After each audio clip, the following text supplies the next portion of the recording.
বিশ্ব শৰ্মাই হেনো গিৰিয়েক ঘৈণীয়েকৰ মাজত কাজিয়া লগাইছে। এই অভিযোগ আপোনাৰ মোৰ নহয়। মুখ্যমন্ত্ৰীৰ বিৰুদ্ধে এই অভিযোগ উত্থাপন কৰিছে এবাৰ শিখা শৰ্মাই। শিখা শৰ্মাই কি অভিযোগ উত্থাপন কৰিছে মুখ্যমন্ত্ৰীৰ বিৰুদ্ধে শুনকচোন শিখা শৰ্মাৰ মুখেৰে। ক'লে বেয়া শুনি মোৰতো মুখটো খোল খালেতো খায়েই।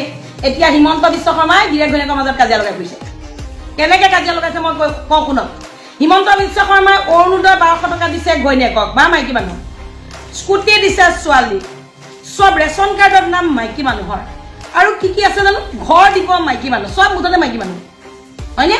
এতিয়া মাইকী মানুহক চব বস্তু দিয়াৰ ফলত বহুত মাইকী মানুহে হাজবেণ্ডৰ লগত মিলি ধুনীয়াকৈ ঘৰখন চলায়, সেইটো কথা আছে। কিন্তু এনেকুৱা মাইকী মানুহ আছে যে মই পইচা পাইছোঁ তোমাক নিদিওঁ, বোলে দাইল আনো আজি টকা 100 দিয়াচোন, নাই মই তোমাক দিব নোৱাৰোঁ, মই কাপোৰ এযোৰ কিনিব লাগিব, চৰকাৰে মুখে দিছে, তেতিয়াই ঘৰখনত কাজিয়া লৈ যায়। সেইদিনাখন এটা ঠাইত, মই জেগাটোৰ নাম এতিয়া নকওঁ, ৰাইজে বেয়া পাব, নগাঁও লোকসভা সমষ্টিৰ এখন ঘৰত আমি এনেকৈ গৈ থাকোঁতে ৰাস্তাই দি দুবাদুল কাজিয়া, একদম মানে পুৰা ঝাৰু লৈ খেলিছে, ঘৈণীয়েকৰ হাতত ঝাৰু, গিৰিয়েকৰ হাতত চেণ্ডেল। এতিয়া কি হ'ল কাজিয়াখন সুধিলোঁ, বোলে অৰুণোদয় পইচা সোমাইছিলে, গিৰিয়েকে হেনো এই চেণ্ডেল এযোৰ কিনিবৰ কাৰণে পইচা খুজিছিলে, এই চিধা চেণ্ডেল লৈ মাৰিবলৈ দৌৰিছে, আৰু ঘৈণীয়েকে ঝাৰু লৈ পেলাই মাৰিবলৈ খেলিছে। গতিকে এই কাজিয়াখন কোনে লগালে? হিমন্ত বিশ্বই লগাইছে।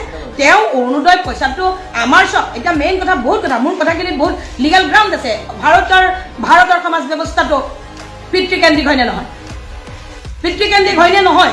আমি ভাৰতীয় সংস্কৃতি, হিমন্ত বিশ্ব শৰ্মাৰ মুখত বৰ কথা, বৰ ডাঙৰ ডাঙৰ লেকচাৰ যে কি সংস্কৃতি, হিমন্ত বিশ্ব শৰ্মাই কি বুলি কয়? ভাৰতীয় সংস্কৃতি। তেনেহ'লে ভাৰতীয় সংস্কৃতিয়ে কি বুলি কয়? ভাৰতীয় সংস্কৃতিত পুৰুষৰ স্থান কিন্তু সদায় অলপ হ'লেও মৰ্যাদাপূৰ্ণ। ভাৰতীয় সংস্কৃতিত মাইকী মানুহে বজাৰ কৰি ঘৰত চাউল দালি কিনি অনাৰ ৰুলটো নাই। আমাৰ ভাৰতীয় সংস্কৃতিত নিয়ম হৈছে কি, পুৰুষজনে জীৱিকা উলিয়াই পইচা পাতি আনি ঘৰখন চলায়। কিন্তু আজিৰ সমাজত, আজিৰ পৰা বহুত বছৰ আগতে মহিলায়ো চাকৰি বাকৰি কৰিছে। আমি নাই কৰা বুলি নকওঁ বা কৰিব নালাগে এইটোও নকওঁ, ভুলকে নিউজটো নবজাব, কৰিব নালাগে বুলি নকওঁ। কিন্তু কথা হ'ল, এজন পুৰুষৰ পকেটটো যেতিয়া খালী হৈ থাকে, এগৰাকী মহিলাৰ পাৰ্চটো যেতিয়া ভৰ্তি হৈ থাকে চৰকাৰী ধনেৰে, সেইখন ঘৰত শান্তি থাকিব নেকি?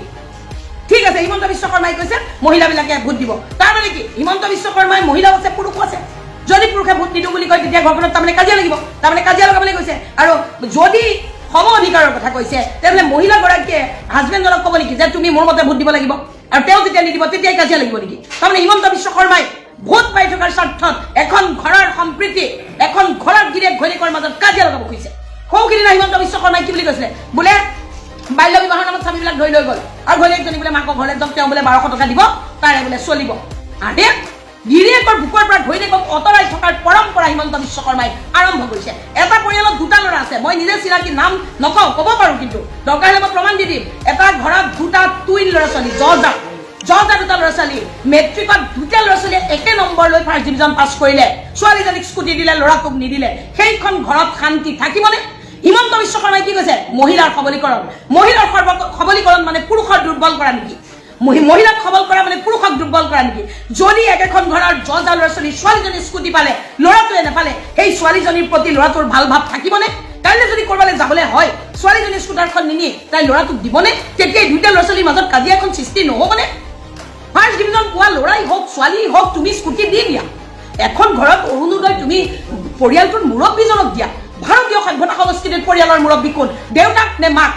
ভাৰতবৰ্ষৰ ভিতৰত, সমগ্ৰ ভাৰতবৰ্ষৰ ভিতৰত এখনেই ৰাজ্য আছে য'ত মহিলা মুৰব্বী পৰিয়ালৰ, সেইখন ৰাজ্য হৈছে মেঘালয়।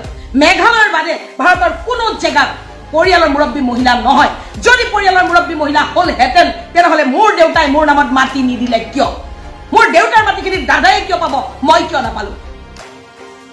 আজি 2005 চনতহে আইন কৰিছে ছোৱালীয়ে মাটি পাব লাগে, কিন্তু ছোৱালীয়ে মাটি পাব লাগে বুলি আইন কৰিছে, এতিয়া তাৰমানে মই মোৰ দেউতাক আদালতলৈ লৈ যাব লাগিব মাটি খুজি। চিষ্টেমটো নাই কেলে ছোৱালীয়ে পোৱা?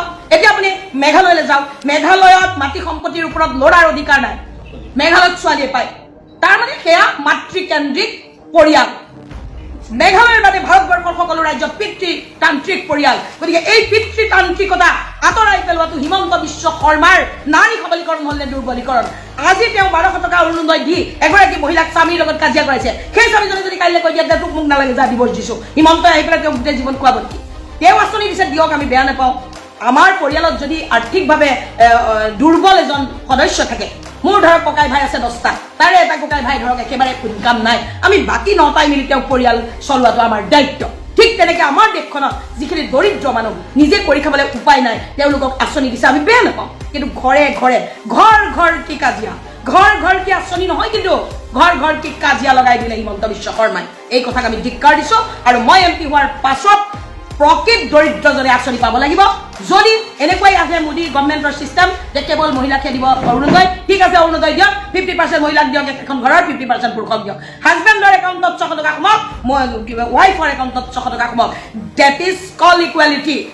ইকুৱেলিটি মতে মহিলাক উদণ্ড কৰি পেলোৱা নহয়, ইকুৱেলিটি মতে গিৰেক ঘৈণীয়েকৰ মাজত কাজিয়া লগা নহয়। ইকুৱেলিটি মানে হ'ল এখন ঘৰক ক্ষমতা ৰক্ষা কৰি ঘৰখনত সুখ শান্তি বিৰাজ কৰোৱা।